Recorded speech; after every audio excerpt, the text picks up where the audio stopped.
Okay, I'm back again. Video 3. What happens after it's over? After the late-term abortion, you lay in the bed, and they're very kind. They gave me lots of Capri Sun, as I said, and then if you don't have a fever, after about 30 or so minutes, maybe it was an hour, you're still getting pain medication. You go home.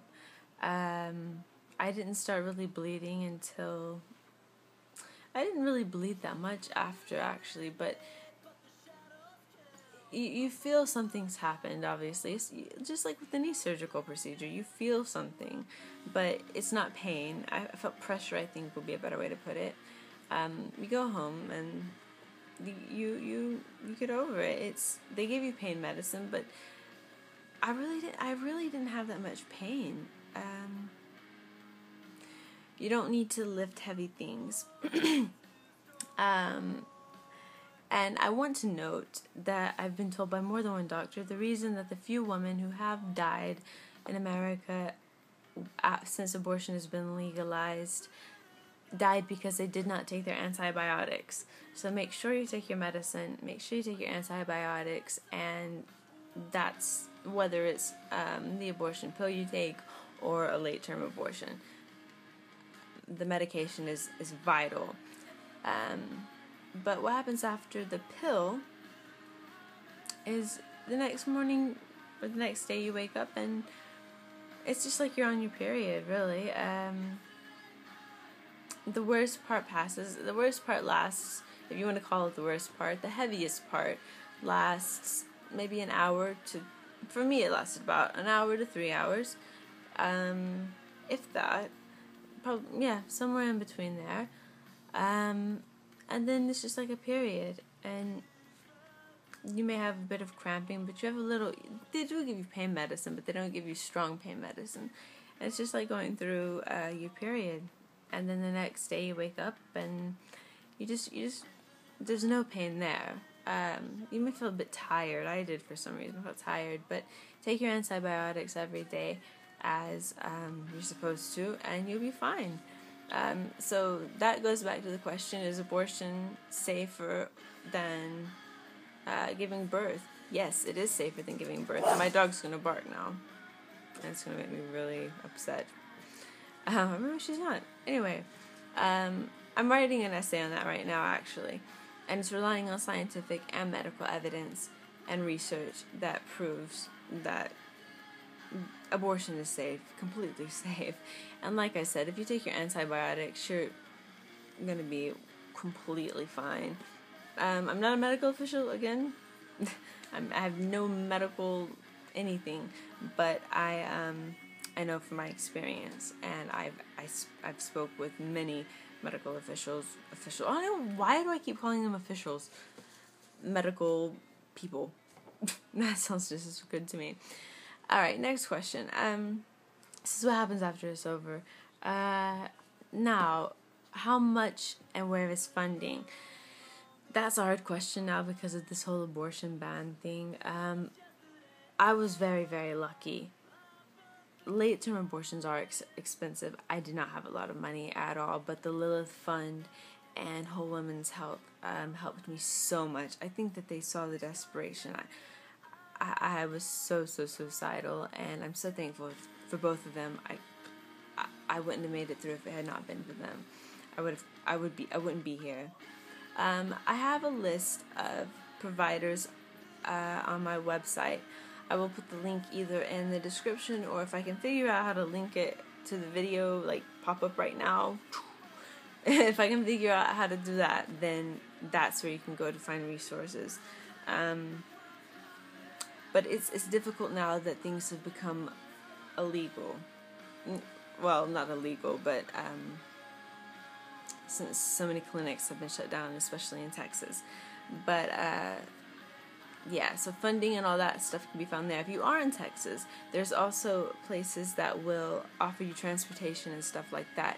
You need to be careful, though, and make sure that you're going through the right agency. So I'll make sure and link that up as well, because there's a lot of Christians the last I checked, there were Christians who were taking women and taking them to a church instead of to their appointment, which could be considered kidnapping, among many other things.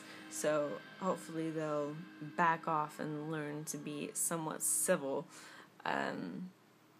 Anyhow, but that's nothing to be concerned about as long as you get with the right agencies, and I will post them up. Right, what's another question?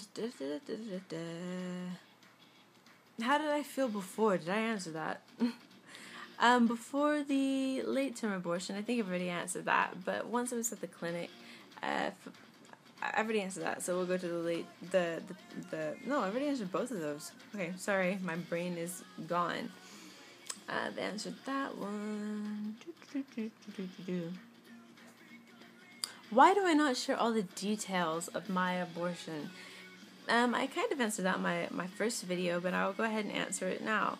I don't share the details because they're personal reasons that all added up to a horrific situation. But they're all details that didn't just include me. The entire environment was messed up. But it wasn't just because of me. And I don't want to put other people's business online or for anyone else to judge. So that's pretty much that. And because I don't want to. It's none of your business. I don't really believe any woman needs to justify why they have an abortion. But because I'm here, I'm going to say that. Alright, moving on. Back to the therapy over abortion thing. I remember when the woman told me I should have had a therapist, not an abortion. That's just mind-boggling to me. There's nothing mental about having an abortion. There's nothing wrong with having an abortion. It's not evil. It doesn't make you a sinner. I don't care what... I'm not Christian, but I don't care what religion you are. It doesn't make you a sinner. It's not murder. I don't really know what else to say about that. That's just that. Someone asked me if I found out that a child was actually alive at a certain stage, would I have still gone through with my abortion? Yes, in both cases, because I feel like it would have... I believe with all my heart it would have been completely wrong for me to have given birth to a child into the environment in which it would have been born. That would have been more inhumane than anything. So yes, I would have completely gone through with both of my abortions if I believed they were actual human beings at that point. And no, I say that with pride. I don't think it's a sin. I don't think it's wrong. I don't think it's murder. I think it's doing the right thing. And I think a woman's life and a woman's health should always come first. Why did I have a late-term abortion as opposed to having an early-term or whatever, an early abortion? The reason I had a late-term abortion is very complex. One was I was out of the country. I was in England with my husband, and I could not afford to come back. I could barely afford to have the abortion. I couldn't afford it if it had, like I said, if it hadn't been for the Lilith Fund and Whole Woman's Health. So there was that, and there was also the pressure that I felt like I needed to do what women are supposed to do, and that's have babies and be a mom. And I was trying to please other people. I wasn't thinking of what was right. I knew what was right in my heart, but I wasn't thinking of that. I was trying to please everybody else. So I kept putting it off, and after a while, you're no longer eligible to have the pill. I put mine off. Like I said, I had a very, very late term abortion in the second trimester. And the reason for that was mainly because I was out of the country and I couldn't have one in England because I'm not a British citizen. So that was the reason for that. By the time I got back, I was I think 19 or 20 weeks, and you have to make appointments and such and such and such. So there were a lot of reasons that made it like that. I would have preferred to have an early term abortion simply because it's easier and cheaper, but that's that. do I have any fears? Were there any fears?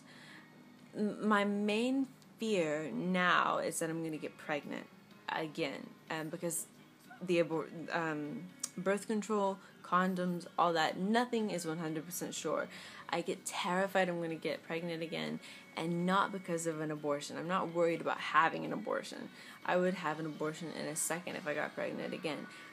But what scares me about having an abortion is the cost of it, and not only the cost of it if I'm in Texas, then finding a provider and the safety of it, because the government is trying to make it so hard for women to have a safe, legal abortion that it's sickening. So the only thing that scares me about anything is getting pregnant again and not having access to abortion, not being able to afford it, or not being able to access safe abortion procedures. So that's the only thing that scares me about that. Alright, this is an 11-minute video, so I'm going to wrap this one up, and the next video, I'm done answering questions for now. If you have any more, please send them in, and I will answer them as soon as possible. I'm going to make one more video, and this video is going to be from some books I've read, and I will suggest the titles and stuff to you guys very shortly after I read them. Okay, cool. Talk to you guys soon.